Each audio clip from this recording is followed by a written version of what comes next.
Good evening. Welcome to the Planning Commission of July 21st. Roll call, please. Commissioner Samut. Here. Commissioner Marshall. Here. Chair Johnson. Here. Commissioner Biasotti. Here. Commissioner Peterson. Here. I know Commissioner Chase is here. And Commissioner Mishra, we have to say congratulations because he had a baby daughter 2 days ago, so he will not. I just got a text from him. He's in the hospital right now, so he will not be here tonight. But. Thank you. Thank you.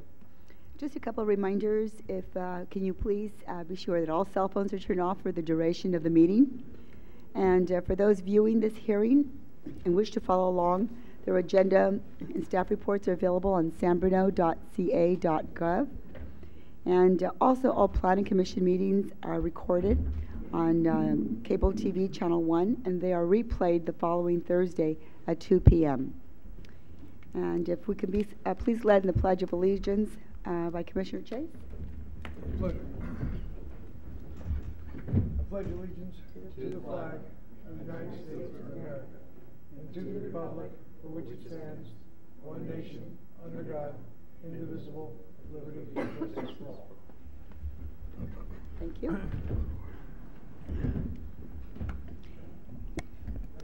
The next item of business is approval of the minutes. And is there a motion to approve the minutes? Move we approve the minutes. Second. All those in favor? Aye. So moved. I'm sorry, I've got a bit of a laryngitis, so if I'm not able to understand, I know I've already informed Commissioner Chase that he would step into the seat. Okay. Next item is communications from staff. You already covered it, but the e-packet is available online at sanbruno.ca.gov in the community development section. You could also see any of the agenda items later. They're posted on YouTube within about a week, and you could go to individual items and check them out if you want to. Okay. Thank you. And the next item is for any items that are not on the agenda. If you wish to speak on an item that is not on the agenda, this is the time to do it. So if you have something, please take a position at the podium. Okay, seeing none. And then the conflict of interest from any of the commissioners is the time to announce that if there's anything on the agenda that might be of conflict for you, please announce that at this time. Through Chair. Commissioner. Item 6F I'll sit off on. Which item was that? 6F as my business helped with the negotiation of the client of the lease. Okay. Thank you. Okay. The next item of business is the first item on the agenda for 1767 Holly Avenue. And it's a request for a use permit to allow the construction of an addition which exceeds the 1825 square feet living area with a one-car garage, and that's per section 12.200.080A2 of the San Bruno Municipal Code. And staff report, please. Thank you. Good evening, Commissioners. The item before you is a conditional use permit request to allow a second-story addition to an existing single-family residence located at 1767 Holly Avenue. And the reason this item is before you is the proposed living area of the home with the addition will exceed 1,825 square foot with the provision of a one-car garage. The existing residence is 1,526 square feet, and the applicant proposes to construct a 647 square foot second-story addition, bringing the total home floor area to 2,173 square feet. The proposed addition is within the allowed floor area for the lot, also meets all the setback and height requirements for the property. As I indicated, the item is before you as the home would exceed the 1,825 square foot threshold, and the living area with the addition would be 1,939 square feet. This item was before the Architecture Review Committee at their June 11th meeting. The committee did recommend the item proceed forward to the Planning Commission with a few recommendations as listed in page 3 of your staff report. The applicant has agreed to install additional landscape screening. We did receive 2 letters of concern from the rear property owners, And the applicant currently has an existing flowering shrub. It grows to a height of 8 to 10 feet. I did inspect this shrub. It is installed in a planter that's approximately 2 feet tall. So the result is when you're standing in the applicant's rear yard, the shrub is about 12 feet in height above grade. There's a couple of spots at the rear, though, that the applicant will install some additional plant material to help have a more solid screening effect. The applicant has also shown one of the easements on the plans and will show the other easement with the submittal to the building department. Should be noted that the improvements are not in conflict with these easements. And then also the two-car parking scenario, the applicant has agreed to shift the parking. There is room for two-car parking on the driveway, but he was utilizing a bit of the walkway, so he's agreed to address that. And then finally, the other recommendation from the committee was to revise the front elevation to break up that large roof area. The applicant did not incorporate this suggestion, but he has submitted a drawing prepared by his architect, and it's the attachment right after his letter labeled as Exhibit A. And what that drawing shows you is the existing single-story residence, and then they've overlaid in a darker pen style the proposed second-story addition. The applicant can further convey this to you, but I think the intent is that there already is a large roof area. It is being broken up by those two kind of projecting bays and the breakup of the roof line, and there's not a lot of roof area left to break up, so I think it would be difficult to add an additional design element to that area. So staff is supportive of the proposal as presented before you this evening. The applicant is here to answer any of your questions, and I can try to answer any questions as well. Thank you. Do the commissioners have any questions for staff? Hearing none, thank you. Okay, thanks. And we'll open the public hearing, and if the applicant can please step forward to the podium and state your name and give us a description of the project, please. My name is Rod Mersney, and it's an addition, like Lisa explained. I'd say adding a sitting room, a master bathroom, and a master bedroom on upstairs. It still remains a 3-bedroom, 2-bath house now, but it just makes it a lot more roomy and nice. So I've been living there for almost 30 years, and so I plan to stay there for a lot longer. So that's why I'm doing this addition. Thank you. Are there any questions for the applicant? Thank you. And also, I've read the staff report and agree with everything on there, so it's very good. Thank you. Okay. And have you had any contact or comments from your neighbors? No, except for how soon are we starting? Is that basically the neighbors have been asking me. Well, that's a good sign. Thank you. Thank you. Is there anyone from the public who wishes to speak on this matter? Okay, hearing none, the public hearing is now closed. We'll bring it back to Planning Commission for discussion. Through the chair. Commissioner Peterson. I move the commission approve use permit 9-8 based on findings of fact 1 through 6 and conditions of approval 1 through 24. Second. Excuse me. It's been moved and second. I'm sorry. I might have to step away for a moment. Is there any discussion? All those in favor? Aye. Aye. Opposed? Okay, it's been moved and second.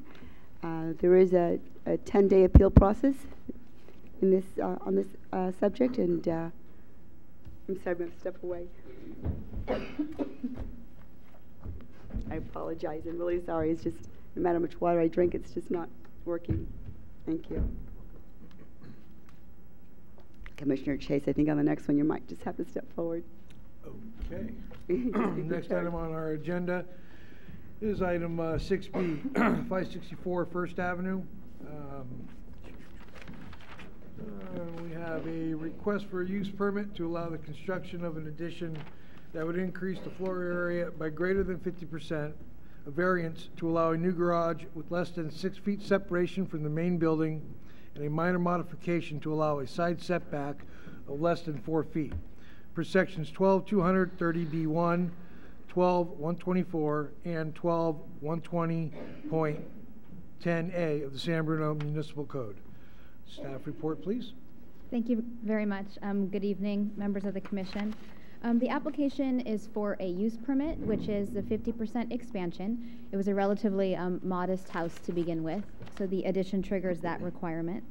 Also for a variance to permit a smaller separation than the code typically requires between the house and the garage.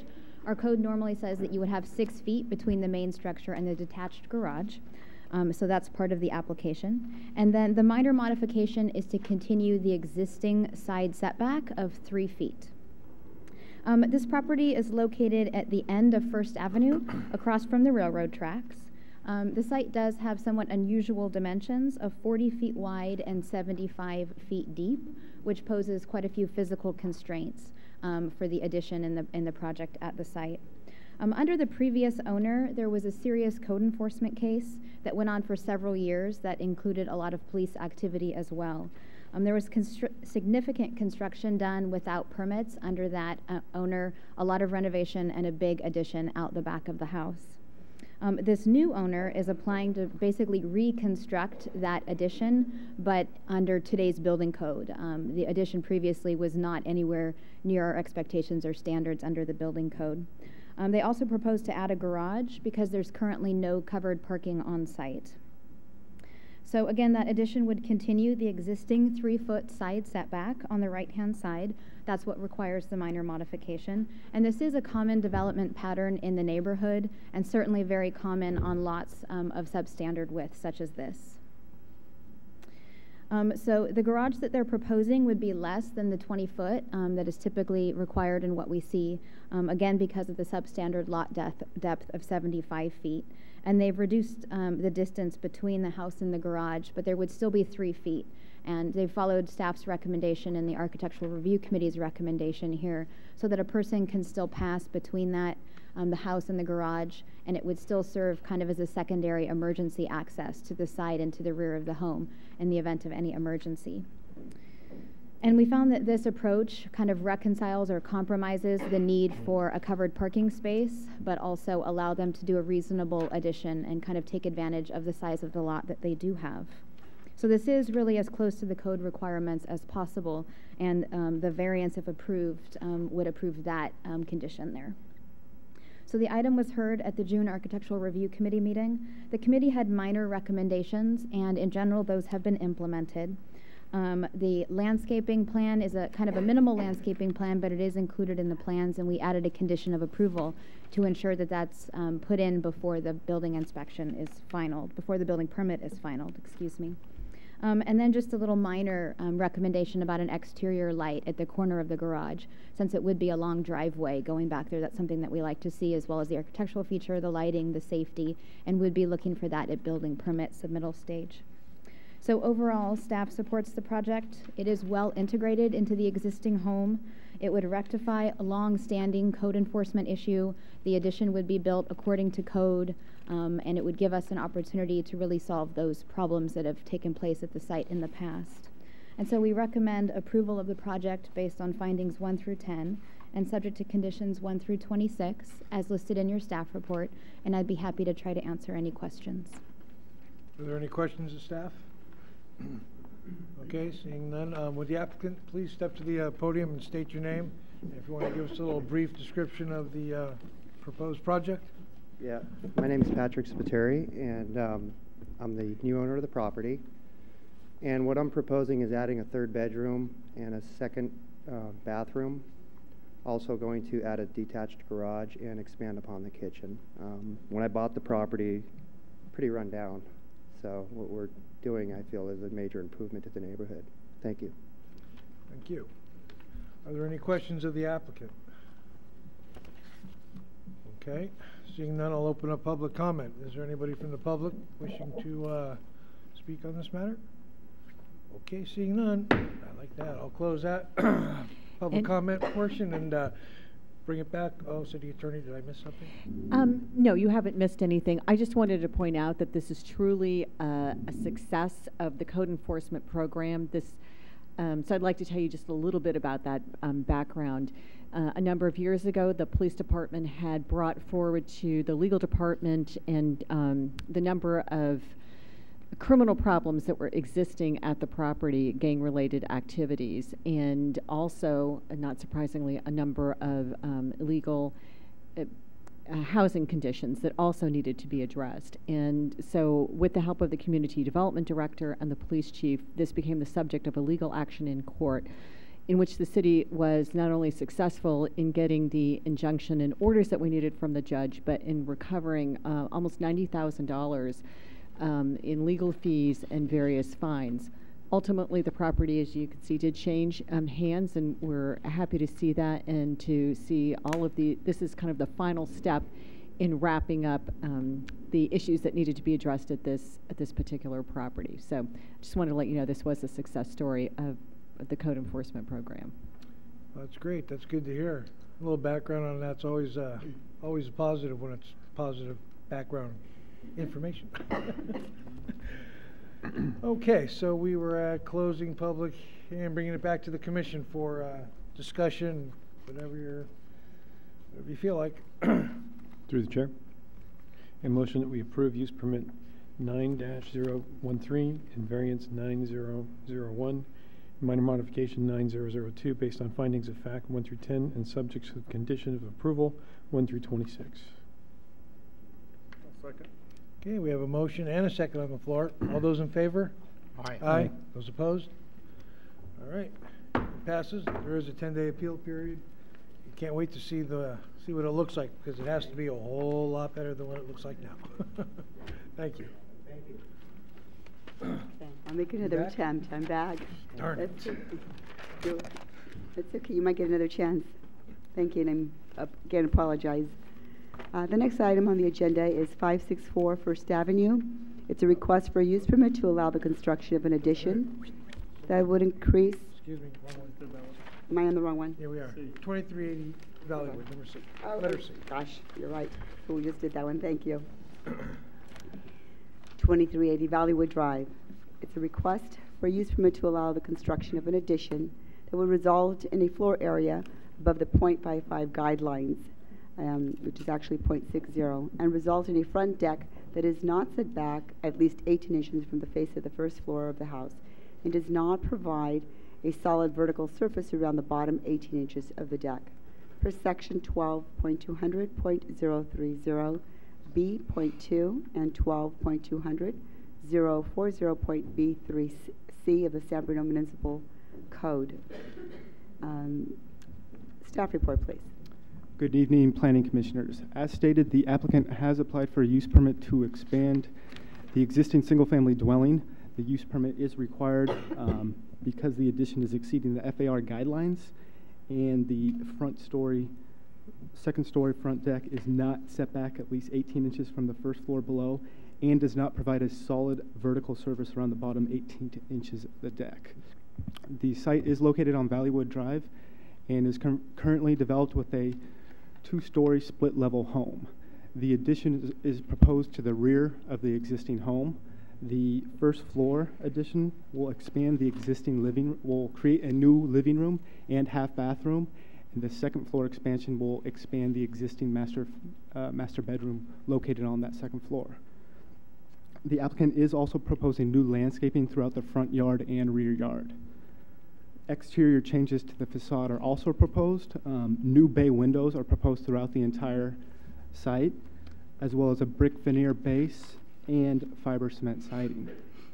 The Architectural Review Committee reviewed this project at the May 14th meeting, and at that meeting, the property owner proposed to continue the brick veneer base and the fiber cement siding along the left side elevation, which the Architectural Review Committee supported. The Architectural Review Committee also requested a color rendering of the front elevation and a color and material sample board. Overall, staff is supportive of the colors. However, we do have one recommendation which has been included as a condition of approval. That is specifically regarding the color of the columns and the gutters. Right now it's proposed to be white. However, staff has added a condition of approval requiring the columns and gutters to be painted the same trim color that is utilized throughout the property. Additionally, since the Architectural Review Committee, the applicant has continued the brick veneer base throughout all elevations and the fiber cement siding throughout all elevations, which staff does support. Although the project does exceed the FAR guidelines, staff finds that the addition complements the existing home and the neighborhood as a whole. Staff finds that the second-story deck proposed with supporting columns does place a greater emphasis on the front porch, which is a good thing in this situation, given the current state of the front porch. Staff did send a courtesy notice and the required 300-foot notification to property owners and received one comment from a concerned neighbor. That email is included as an exhibit within the staff report. Their primary concern was according to them, the unattractive nature of the existing home, and they didn't understand why staff was recommending approval to increase the unattractive nature. In their mind, this would be increasing the unattractive nature.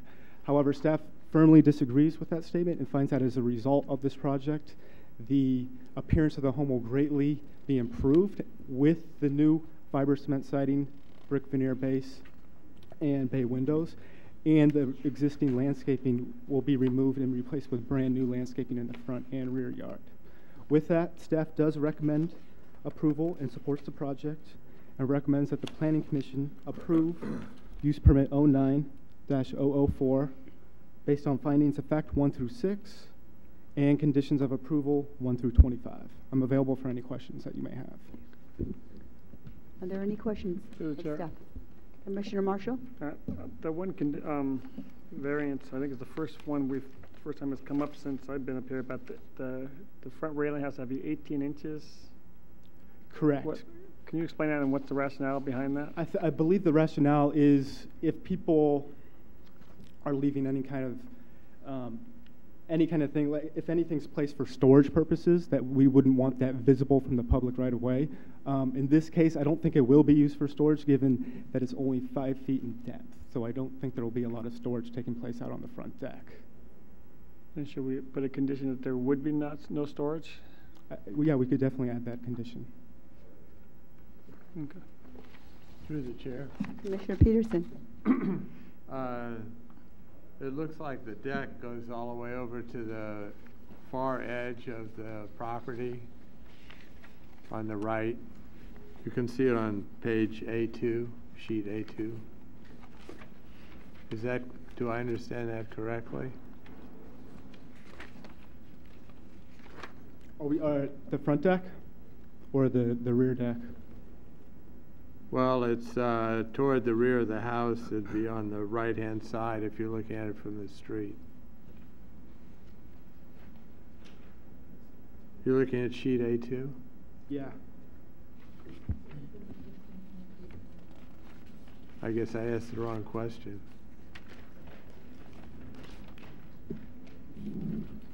I believe on sheet A.1, it references the existing concrete pad goes all the way to the property line, as you're indicating, and not a raised deck. You're stepping down to that spot in A-3, which is the proposed.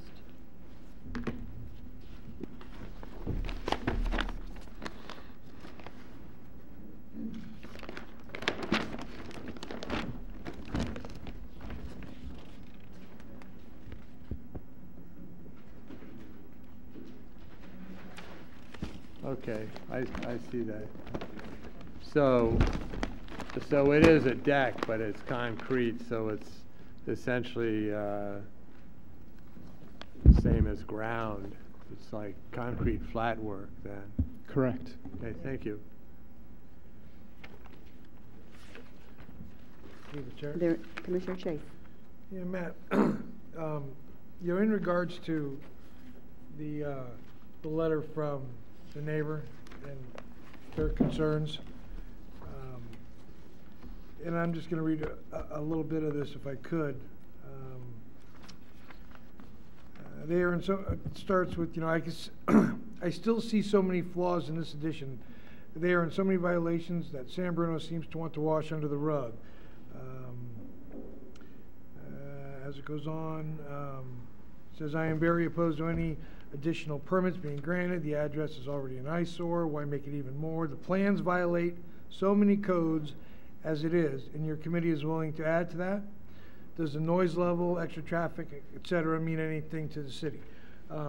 When this letter was received, and since then, has this particular neighbor, has he been contacted in regards to, you know, his concerns about this particular project? And if he was, just exactly what codes are being violated in the plans that we're apparently willing to wash under the rug? I'm not too clear on that. I'm wondering if that was made clear to staff, and then in turn if staff made clear to the concerned resident his concerns. Yes, staff did contact the concerned neighbor, and I believe the codes that they are referencing that are being violated are the entitlements, essentially the use permit for exceeding the FAR requirement, as well as the front deck not set back 18 inches, and then the 18 inches for the vertical surface as the deck as well. Okay. I believe those are the codes that that the concerned neighbor is referring to that has been violated. Although in reality they haven't been violated because... Exactly. Okay. In relation to, they were concerned with traffic and they were concerned with noise. I pointed out to the concerned neighbor that we do have conditions of approval, which display the noise ordinance within the conditions. So they have to abide by those noise regulations found in that condition. Okay. That's good, because I'm just kind of a little taken back when I was reading it about, you know, the traffic, the additional traffic and everything, and I just want to hopefully make clear that the neighbor understood there's not going to be that much more traffic during construction. I mean, and we all obviously do have, you know, conditions of, you know, approval for that. So, okay, thank you. Are there any other questions? Thank you, Matt. We'll now open the public hearing, and if the applicant can please step forward and state your name and provide any additional information you would like us to be aware of. Good evening. My name is Dan Dominski, and this is my wife, Anna Nelson. Excuse me for a moment. If you can just tip that microphone towards you so we can hear you a little better. Yeah, Thank we you. are the owners of 2380 Valleywood Drive, and we would like to change the appearance of the house outside and inside, and our proposal and the drawings we designed complies with all our willing to live in a good house with a nice exterior and interior and a landscape. As an owner and a mother of 2 children, it's kind of important for me that my house not going to be only looking presentable, but also useful for me and my children. And the deck on the back is going to be a great opportunity for me to see my children play while I'm going to be cooking in the kitchen, which I'm going to transfer to the back of the house. That's the reason why I wanted to make it the way I did. Okay. Can you please also state your name for the record? I'm sorry. My name is Anna Nagelson. Thank you.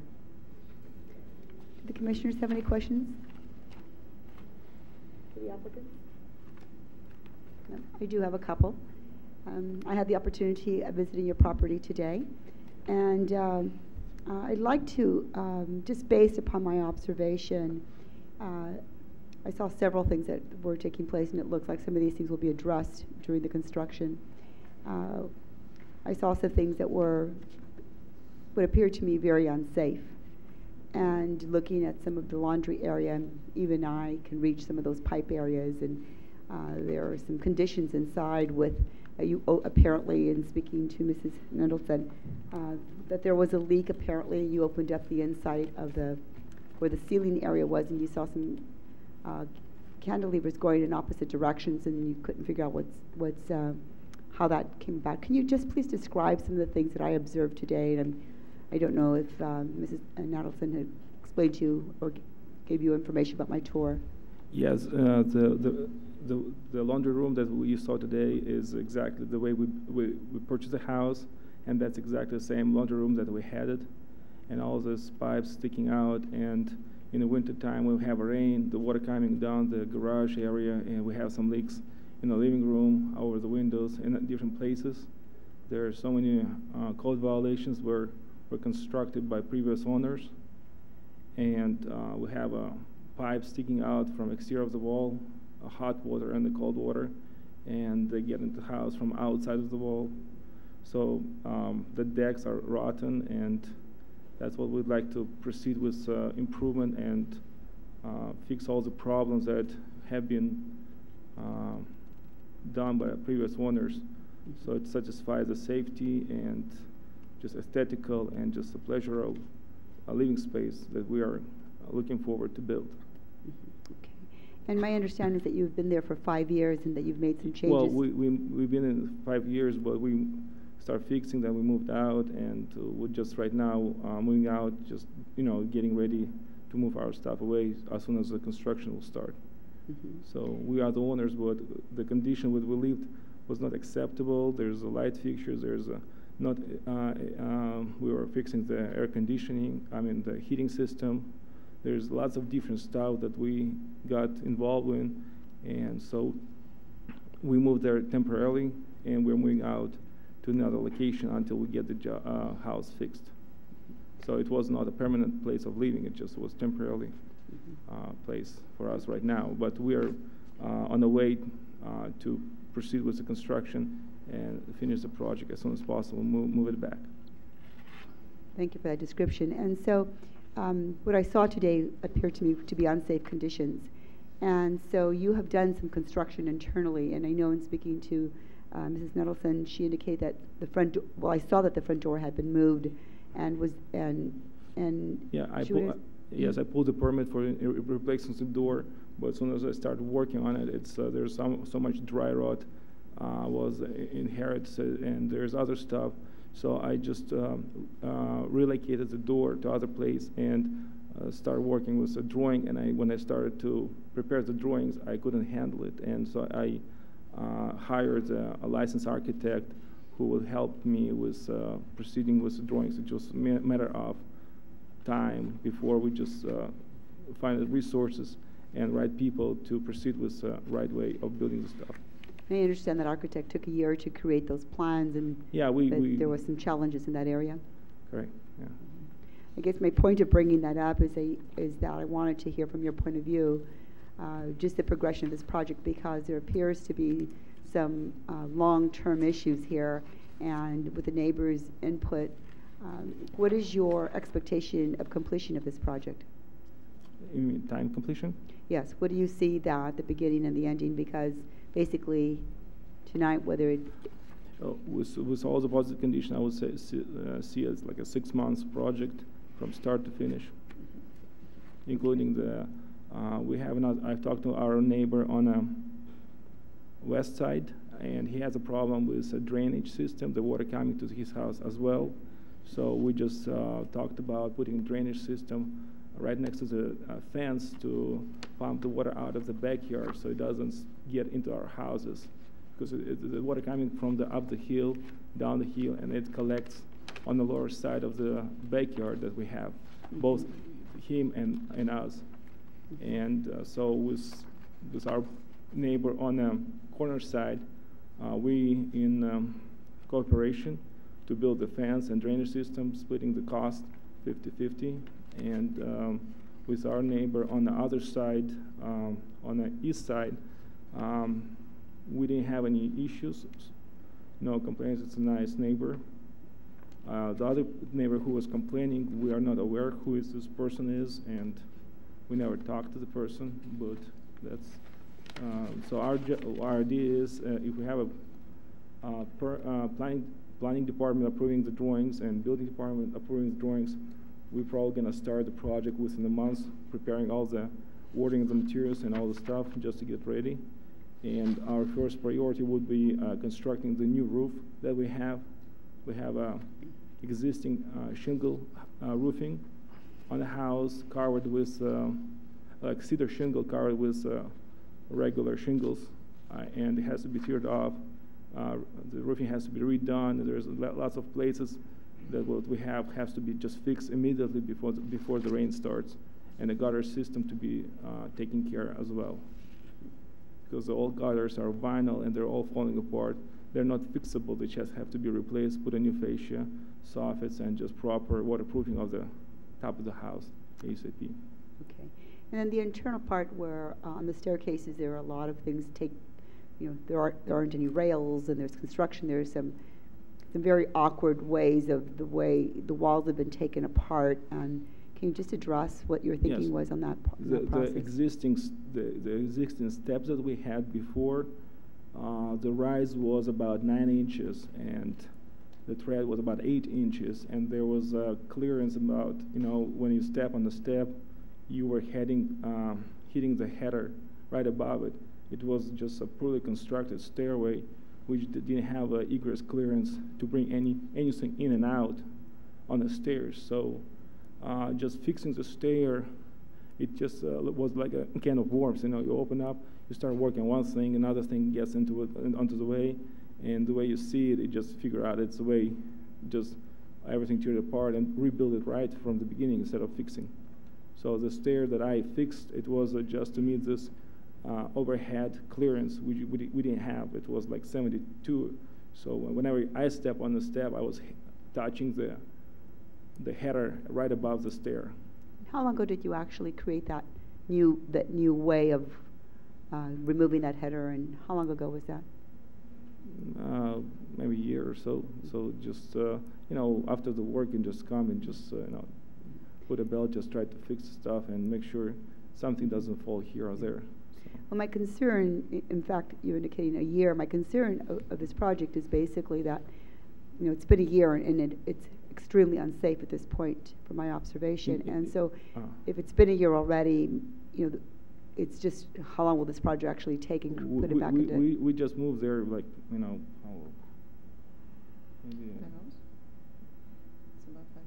No, how long we didn't leave there. Yeah. Exactly. We were like moving on and off because we store our property values and everything in different I'm sorry, places. if you can speak into the microphone. Just the furniture has been there for like years right now since we moved on 5 years ago, but we don't leave there like physically all the time.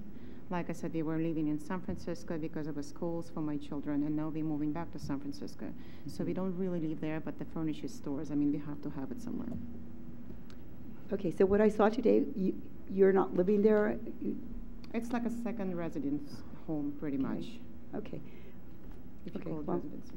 It didn't appear that way. No, it felt like it was a full living conditions, but I just really wanted to state that information and present, my observation. And are there any additional questions for the applicants? I'd just like to note, once we do have a construction time limit ordinance, so once they do pull the permit, they'll be under the gun to finish this quickly, so it can't go on for years and years. That's true. Thank you. Through the chair. Commissioner Peterson? What is that limit, Director? Depends on the valuation of their project, but it's between 12 and 20, between 1 and 2 years to finish the project. Thank you. Okay. Through the chair. Commissioner Peterson? On the permit, on the staff report, there are 25 conditions. Did you have a chance to look at them, and are those okay with you? Yes, we looked over it, and the only one condition where we're talking to the planning commission is about the color of the column and the gutters, but it's all solvable. So it's okay? Yes, it is. Thank you. Thank you. Is there anyone else from the audience, excuse me, that wishes to speak on this project? Okay, we'll now close the public hearing and bring it back to Planning Commission discussion. Through the chair. Commissioner Chase? If there's no questions or anything else from any other commissioners, I'll make a motion that we approve use permit 09-004 based on findings of fact 1 through 26 and conditions of approval findings of fact 1 through 6 and conditions of approval 1 through 26. Second. Question? Commissioner Can we Marshall? add the extra condition about the storage on the deck? If the city has a reason for 18 inches on the front deck, I think we should back it up that there is no storage within the first 18 inches or however. I would also like to at least ask the question of our director, is there any opportunity to go in and view it right currently at the stage where it is, document some of the information, possibly take some photographs if that's permissible to do, just so we have some, some documentation of the process. And really what I saw just didn't feel, I'm concerned about the project. And so I just feel strongly that if there's some visual from our staff to go in and take a look at it. Yeah, we could have one of the building inspectors with their agreement come down and take take a look at things and see if there's any real life safety conditions right now that should be fixed quicker than this building permit process. And is it appropriate to take photographs of that? Is that a practice that Sure. could be done through? Yes, as long as you have a homeowner's consent, you're allowed to do that. Okay, thank you. All right, there's I'm a sorry. motion? Yeah, I'm sorry, through the chair, was Commissioner Marshall, was your question answered? Well, you have to add it to your motion if you. Well, I'll add that to my motion. So actually, it's condition of approval 1 through 27. There's actually 25 conditions now, so that one would be the 26th. I thought 26 was the column color. Oh, that's already included as a condition. Okie dokie, excuse me. And the storage on the deck was? Number 26. 26, and then? And I accept that as a second. Okay. So it's been moved and second. All those in favor? Aye. Opposed? Motion carried. There is a 10-day appeal process before any action can take place. Thank you.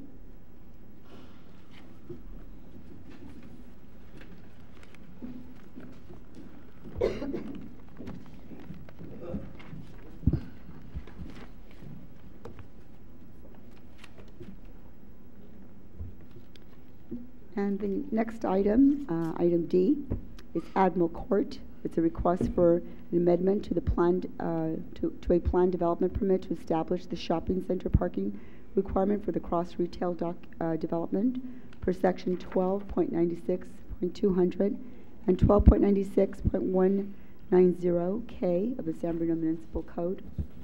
Staff report, please. Thank you. Good evening. As you indicated, the item before you is a request for an amendment to the planned development permit for the Crossing Shopping Center. The Crossing Shopping Center is part of a master plan community with the entire Crossing development, and the Crossing development consists of 20 acres, and as indicated in the staff report, there's, I believe, just over 1,000 housing units within that development, the future hotel site, as well as this building, which is 12,250 square feet in area. The planned development zoning for this site and the specific plan do allow for the Planning Commission to adopt a different parking standard than is established in the municipal code. As that was not done previously, we've applied the standard parking requirement for this site. And as you see in the table in your staff report on the third page, the project was approved as 12,250 square feet in area, and at the time the application was made before the Planning Commission, the applicant had proposed a restaurant of about 4,000 square feet with the remaining area intended as retail. When we apply the standard parking requirement, it resulted in 73 parking spaces for the site. The applicant has designed the development to include 73 on-site parking spaces. There's been some negotiations with the City Council, and as the Planning Commission is aware, we do not currently have a restaurant with a large capacity that could accommodate banquets and large parties. So the applicant has agreed to increase the size of the restaurant to 5,000 square feet, and that does bump up the parking requirement to 60 parking spaces just for that larger restaurant use. When we took a look at this project, we discussed applying the shopping center parking standard to this site. The shopping center parking standard is applied to sites that are, I believe, 3 acres in area with a mix of uses. The Crossing development itself is 20 acres in area, as I indicated, does have a mix of uses. The Crossing retail parcel is just over 1 acre and is intended to also have a mix of retail and restaurant uses. So staff is in agreement that this shopping center parking ratio would be appropriate at this site, given the mix of uses in the area. So when applied that standard, it's 1 space per 200 square feet, and that would result in a parking requirement of 61 parking spaces. The applicant will continue, though, to provide the 73 on-site parking spaces as designed, and we have added a condition of approval that those spaces remain, even though it's in excess of the parking requirement. The site is designed as a transit-oriented development. It's in close proximity to a lot of different transit options with the bus line as well as BART. It's also in close proximity to a regional shopping center. And as I indicated, there's a mix of uses on the site with over 200 residents, potential customers living right there, and great pedestrian connections so they can easily walk to the restaurant and the retail uses. So staff is supportive of this parking requirement. We feel it would further the goals of the transit-oriented development as planned. Be happy to try to answer any of your questions. The applicant is also here this evening. Thank you. Are there any questions, staff? Hearing none, thank you. If the applicant can please step forward, state your name and detailed description.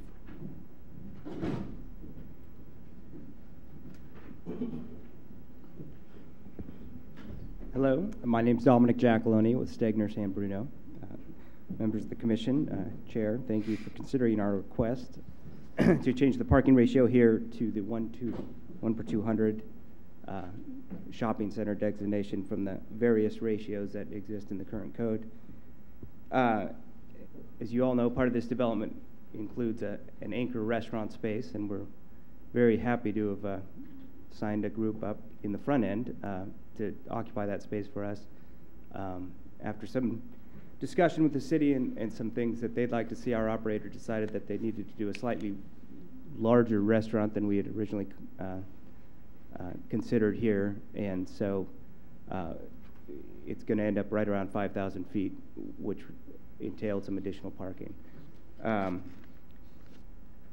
We think our request is reasonable for many of the reasons Lisa listed. Over 1,000 units within a couple hundred yards of the space, over 2,000 customers, as well as being across the street from Tan Fran Regional. We'll get some cross shopping between the two. Very close to BART, very close to bus line, transit-oriented development. And so, in addition, our neighbors, the SNK group, who are building kind of the last phase of residential, are very much in favor of this change as well.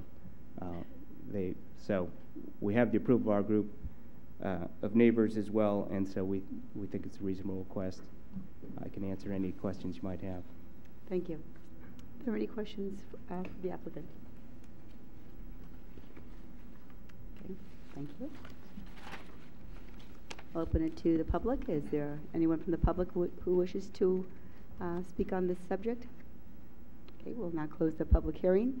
Bring it back to commission discussion. Through the chair.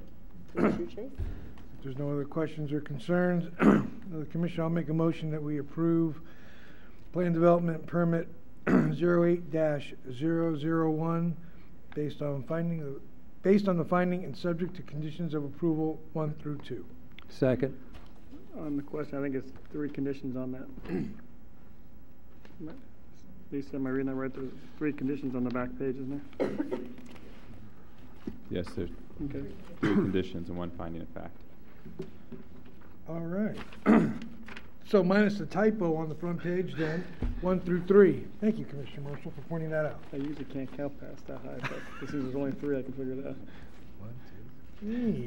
Okay. It's been moved and second. All those in favor? Aye. Opposed? Motion carried. And is there a 10-day appeal process in this as well? Yes. Yeah, okay. There is a 10-day appeal process before any action can take place. Thank you. The next item is item E, which is 1150 El Camino Real, number 210. And it's a request for a use permit to allow alcohol beverages sales in conjunction with a restaurant per chapters 1284.210 and 1296.190C of the San Bruno zoning ordinance. And staff report, please. Thank you. As stated, the applicant has applied for a use permit to serve alcoholic beverages in conjunction with a restaurant. The applicant is proposing to locate a Hooters restaurant at the previous Butterfly Bistro site, and the site location is located at the Shops at Tan Fran and is located between Sears and Ulta and is located directly above Petco. The site is currently accessed by 1 external walkway and internally through the mall as well through a long corridor. It is important to note that the Architects Review Committee did approve exterior facade changes to the exterior of the building at last week's Architects Review Committee meeting. So the item before us tonight is strictly the use permit for alcoholic beverage sales. Okay. The proposed hours of operation are Monday through Friday, 11 a.m. to midnight, Saturday, 10 a.m. to midnight, and Sunday, 10 a.m. to 11 p.m. There are proposed 273 total seats of which 54 will be located on the exterior patio. Of the 219 remaining inside, approximately 90 seats will be in the bar dining room area. It is important to note that the Butterfly Bistro did obtain a conditional use permit to sell alcoholic beverages, but due to the increase of evening hours and to the expanded bar area, a new conditional use permit was required. The police department did review this case and has added some of the typical conditions of approval, but also has added one condition of approval requiring that a full CCTV security system be installed and requiring that the first 7 days of conducting business that a security guard shall be on site from 4 p.m. until closing time. The applicant has reviewed the conditions and has agreed to all of the conditions proposed tonight. It is also important to note that any issues in the future may be brought back by the Community Development Director to a future Public Planning Commission hearing. Staff supports the use permit and finds that the proposed restaurant will be a positive addition to the shops at Tanforan and to the city of San Bruno as a whole. Additionally, the proposal meets all of the required performance standards found within the municipal code. Staff recommends that the Planning Commission approve use permit 09-016 based on findings of fact 1 through 5 and conditions of approval 1 through 24. I'm available for any questions that you may have. Are there any questions for staff? Thank you, Matt. I'll open the public hearing, and if there's anyone from the audience who wishes to speak on this project, please stand forward and. Okay. I believe this is the applicant that would like to give a quick presentation. Thank you. Thank you. It's the applicant that will step forward first, and then we'll open it to. No, you're actually. I just did not. I added the public before I added you. You should have been first. So please present your project. Thank you. Madam Commissioner, Madam Commissioner and Commission, thank you for taking the time. My name is John Traney, and this is Doug Happy. We are proposed partners for the Hooters restaurant that we're proposing here in San Bruno. And if I may just walk you through just what we plan on doing with the space. Got some layouts we can do. So I'm going to go through. I want to stand up here, Doug. Come on up here.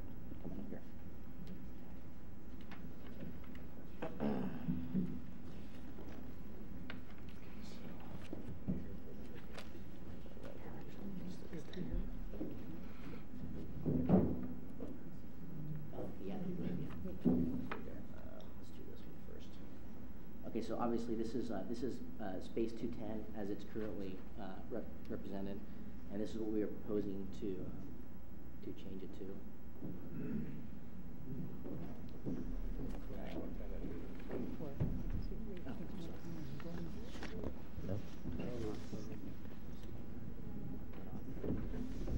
Hello?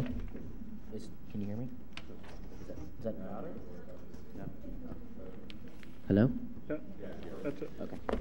I'm going to pass around this is an audio-video plan, and basically it shows we try to be very sports-oriented. We have about 19 televisions located in this space, along with 2 projection screens. Also, you'll note that there is the closed circuit television layout that's that's being proposed by the conditional use permit. So that's that one. Too kind of redundant.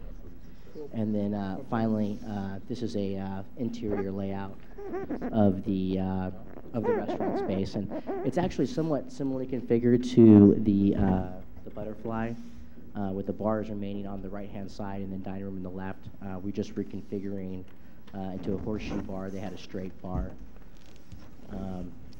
And then my partner here, Doug's actually going to go into what our concept is and what we hope to be for the community. Yeah, basically, first and foremost, Hooters is a restaurant, not a bar.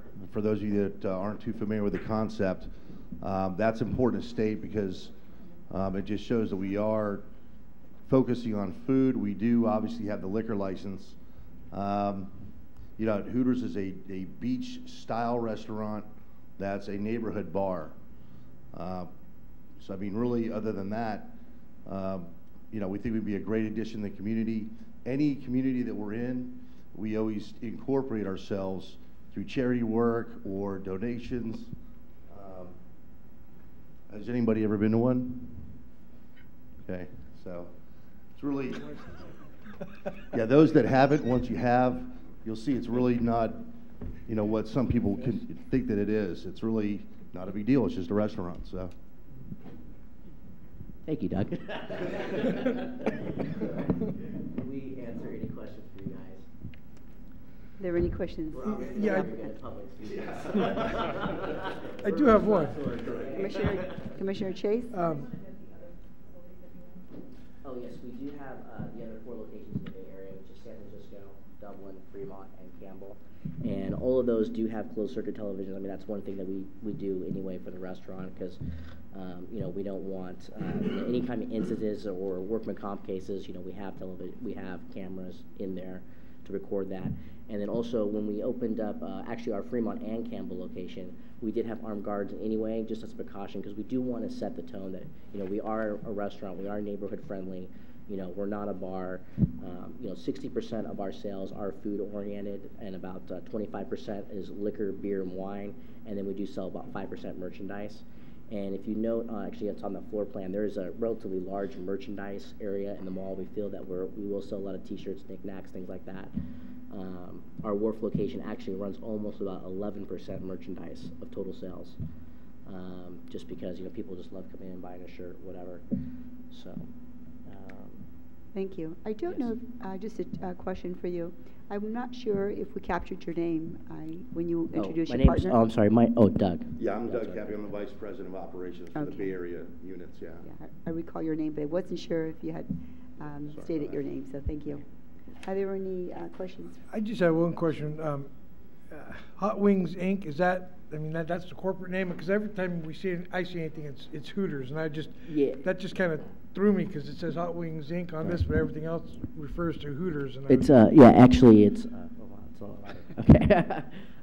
We incorporate each individual restaurant, so technically it'd actually be San Bruno's Wing Inc. We just do that for liability reasons, whatever. So Hot Wings just like we're a franchise for the Bay Area. Hooters of America is the national parent, so we have the rights to the Bay Area. Okay. So that's Thanks. Probably why the applicant said Hot Wings. Yeah. Okay. Any other questions? Thank you. And now I will invite the public. Anyone from the public wishes to speak on this item?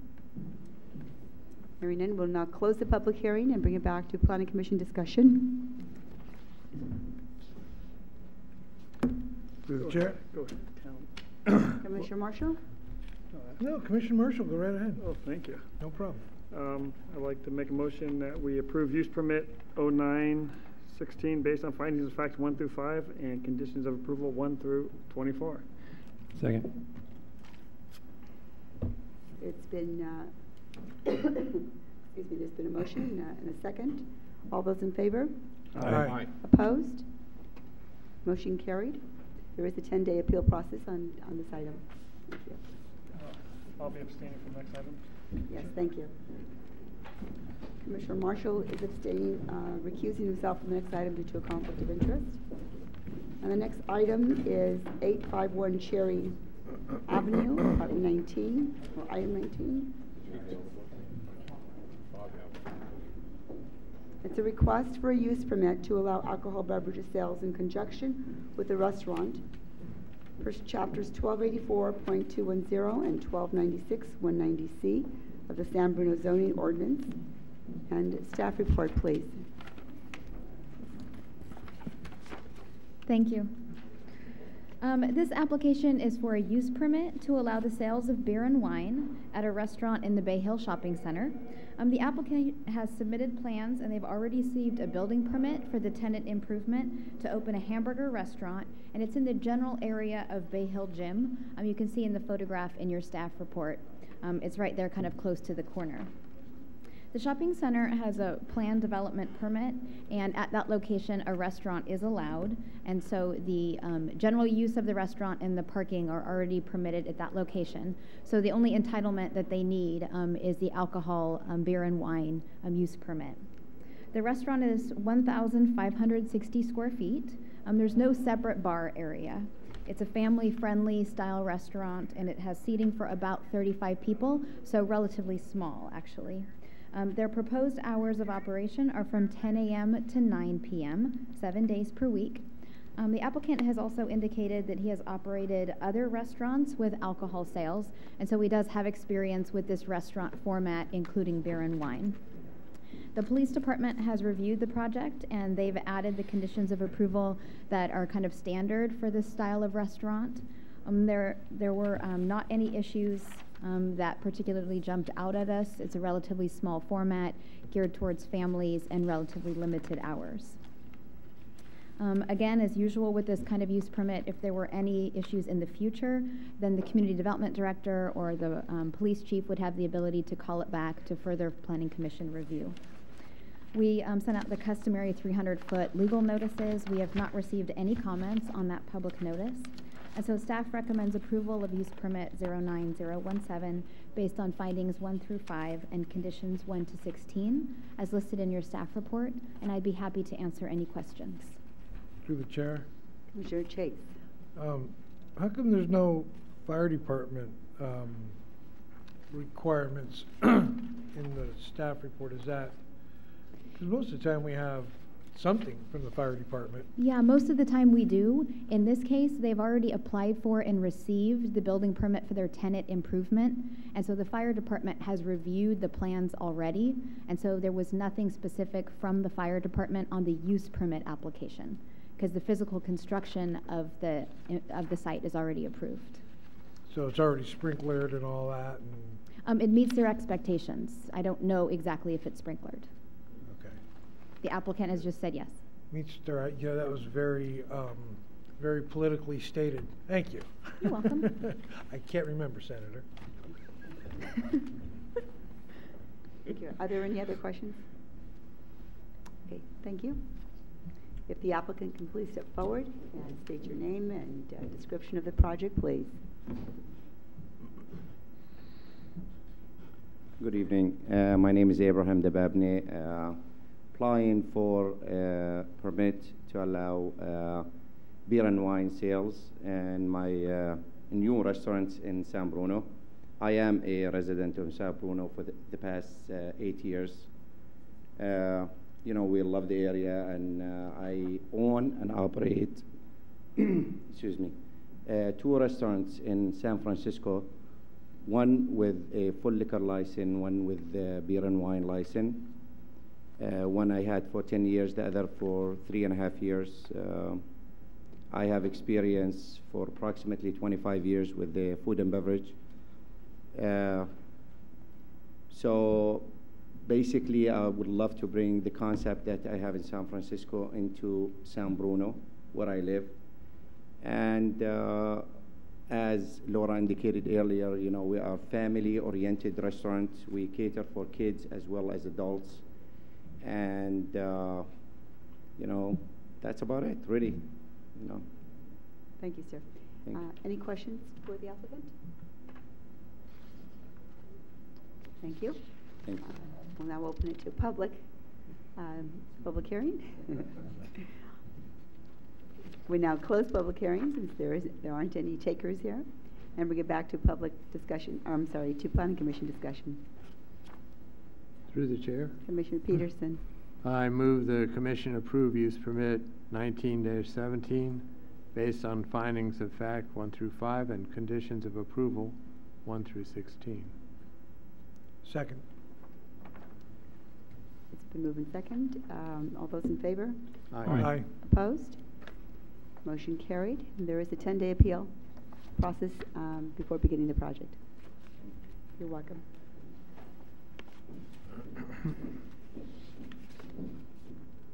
And item G is an ordinance amending Chapter 12.84, regulating adult business and massage establishments. And this is a consideration for resolution. Staff report, please, from our attorney, it looks like. Yes, thank you. So this evening before you is a proposed amendment to the zoning code, and what it would currently the zoning code treats massage establishments like adult businesses, And what this amendment proposes to do is to no longer treat massage establishments that receive a certificate of exemption from the city in that manner, and instead treat them similar to a professional service and personal services businesses. The reason for that is this. There is a new state law which changes how cities can regulate massage personnel and massage establishments. Prior to the state law being enacted, this industry was subject to regulation at the municipal level solely. And as a result of that, the city has a complete regulatory scheme that regulates both massage technicians by requiring them to prove certain educational requirements and undergo a thorough background check by the city, and if approved, they receive a permit. Similarly, for massage establishments, the applicant must undergo a thorough check and review by the police department, and if approved, receive a license. There are those in the massage industry who felt that they were being treated unfairly by being lumped in with adult businesses and wanted to distinguish the legitimate practice of massage therapeutics as different from the sex industry, which is oftentimes some of these establishments are a cover for those activities. As a result of that, the state recently enacted a law and said that it would take over part of the regulation of the massage industry. And it would do that by certifying individuals who demonstrated certain qualifications. And once they received a certificate from the state, they can no longer be required to undergo any city process. Similarly, those establishments that are owned by a sole proprietor who is a state-certified massage technician or who employs only state-certified technicians would no longer be required to get a license from the city. So what that means is you end up having two different classes of personnel and two different regulatory schemes. Because the process that the state offers is purely voluntary. Not everybody is going to go and get a certification from the state. In that case, the city can, if the massage personnel or the massage establishment does not get the state certification, then they're still subject to the city's existing laws. If, however, they do get the state certification, then they're really subject to the state laws, and the state has really limited what the city can then regulate. So the city recently introduced an ordinance that addresses, the city council recently introduced an ordinance that addresses these changes in state laws. And what it does is proposes to have a certificate of exemption that those who are state certified would still need to come to the city and show that they do have a certificate of exemption, prove their identity, and prove their entitlement to an exemption to the city. But once they have that, then by state law, you can no longer prevent those establishments from being treated the same as adult businesses. So the piece that you have this evening, the amendment to the zoning code, is a companion piece to the ordinance that has already gone to the city council and is necessary in order to comply with the state law. Does the commission have, do the commissioners have any questions for me on this? Any questions? I do have one. How does this compare to other cities? Is this mandatory, the same concept through all the cities? And when you say the city, is that the same for us as the requirements as other cities, or do we take a different position? Well, the state law applies to all cities, correct, but there are different approaches that cities have. So one approach is to just do a broad exemption and say, okay, if you have a state certification, we're just going to exempt you from everything. And I thought that that was a little bit lax in that approach, at least for San Bruno, because there is some authority that is still allowed to the cities. You can require them, as we are doing, to identify themselves, to obtain some proof from the city that they are entitled to this exemption, they're still subject to certain health and safety regulations. And so I didn't recommend that approach. Another approach is to require all personnel who wish to engage in the practice of massage to obtain a state certification. So while it's voluntary at the state level, some cities are making it mandatory. I also didn't recommend this approach because I'm not sure of the legal efficacy of that at this time. So I do anticipate that over the course of the next year or two, as things sort of shake out, there may be some amendments that we may need to come back to you with, but at this time, this seems the appropriate approach for San Bruno. Okay, thank you. Are there any questions? Okay, thank you. All right, so this is a consider a resolution. So is this an official resolution? Okay, yeah, so this is a roll call vote. Correct. Okay, so is there a recommendation for? We could just do the roll. Just do the official roll call vote? Okay. Commissioner Samut? Aye. Commissioner Marshall? Aye. Vice Chair Chase? Aye. Chair Johnson? Aye. Commissioner Biasotti? Aye. And Commissioner Peterson? Aye. Motion passes 6-0. This will next go on to the City Council for final adoption. Thank you. And as we near the end here, we have discussion. The usual, we need to have August 13th Architectural Review Committee members. Any volunteers? Commissioner Biasotti, Commissioner Chase, and Commissioner Marshall. Thank you.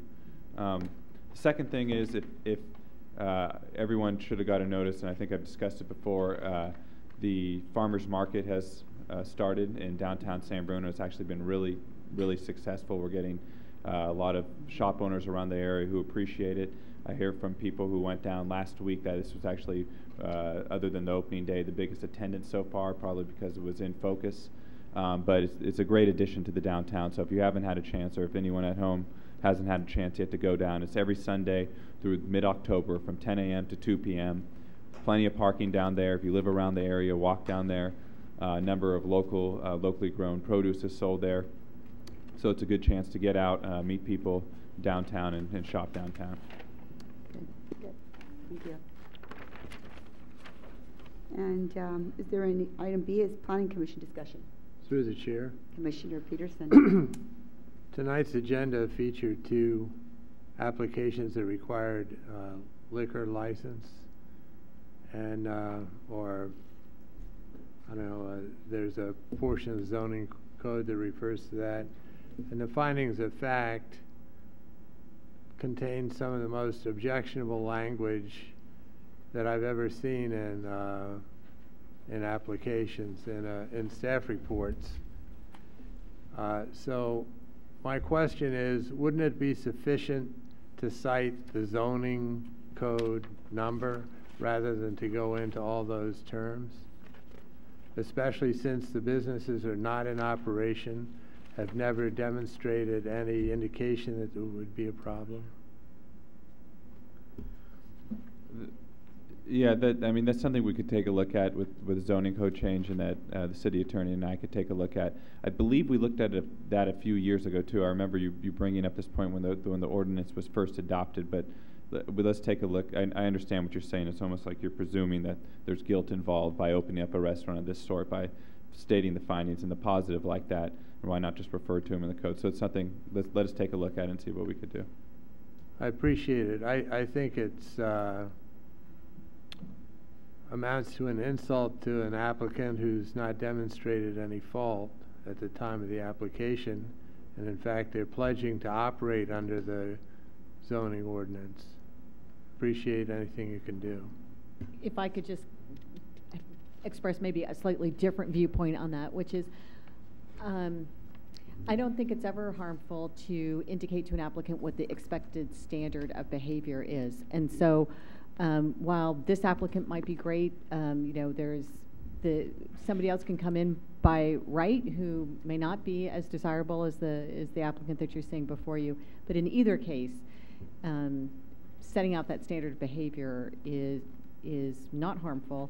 and also makes it clear should we need to ever address it from an enforcement standpoint, because it would be right there, they've signed on it, it's not just a reference to a code that may or may not change over time. So that's a discussion I'd be happy to have you with you Well, in yeah. more Well, the detail. requirement of such a recognition could be made by asking them to sign a statement that's just part of their application for a permit. But to put it in here, I think in every case I've seen so far is merely amounted to a lot of objectionable language that really has no point. I mean, there's plenty of other parts of ordinances that